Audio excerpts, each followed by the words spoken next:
ជ្រៅតាត្រានត្រៃកំពុងធ្វើអ្វីកំពុ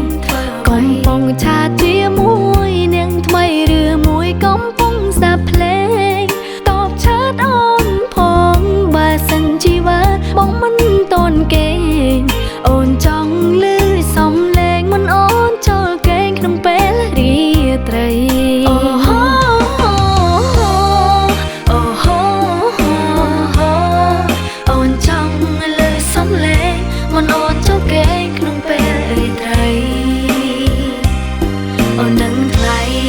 សំឡេងពោភ្លៀងដែលជាសំនៀងកាស្បៃរាត្រីនឹកដល់រូបថ្លៃអូនស្រទឹកនេត្រាឆារកជីវ៉ាមើលសើអូនផងឆាតបអូនផងកុំខឹងអូនណាអូនមិនអាយកេងទេជីវ៉ាបើថ្លៃមិនតបឆាតអូ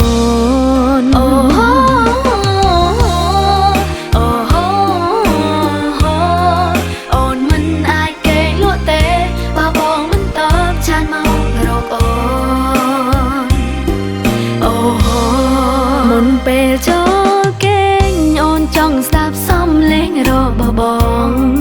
សំឡេងនួនឡងបីដូចតន្ត្រីថ្នាក់ថ្នមចិត្តស្រីសែនប៉ែនពីរួងឲ្យអូនលងលក់កណ្ដាលរាត្រី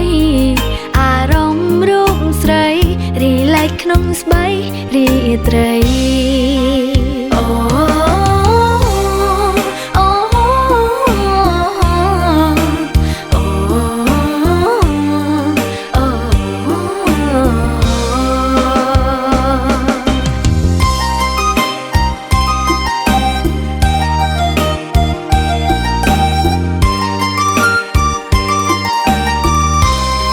សំឡេងពោភ្លៀងដែលជាសំនៀងកាស្បៃរាត្រីនឹកដល់រូបថ្លៃអូនស្រទឹកនេត្រាឆារកជីវ៉ាមើលសើអូនផងឆាតបអូនផងកុំខឹងអូនណាអូនមិនអាយកេងទេជីវ៉ាបើថ្លៃមិនតបឆាតអូ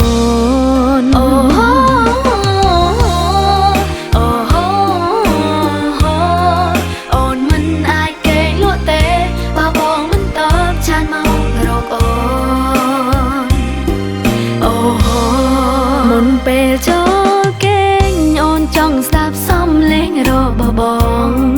សំឡេងនួនឡងបីដូចតន្ត្រីថ្នាក់ថ្នមចិត្តស្រីសែនប៉ែនពីរួងឲ្យអូនលងលក់កណ្ដាលរាត្រី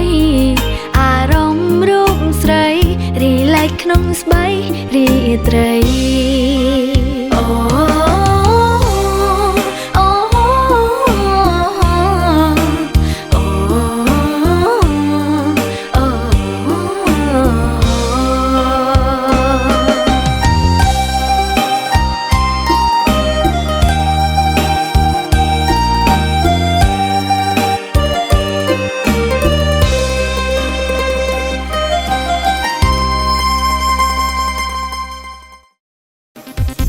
ផាសុនជាម៉ាកផលិតផលកាបូបនិងស្បែកជើងនាំចូលពីប្រទេសសិង្ហបុរីផលិតឡើងពីស្បែកជៀមទន់ស្អាតស្រួលប្រើទាន់សម័យហើយតម្លៃសមរម្យតោះបើមកនារីនៅចាំអីទៀតក៏មកអនឡាញក៏បានឬអញ្ជើញមកទីតាំងផ្ទាល់ទាំងពីរសាខាក៏បាន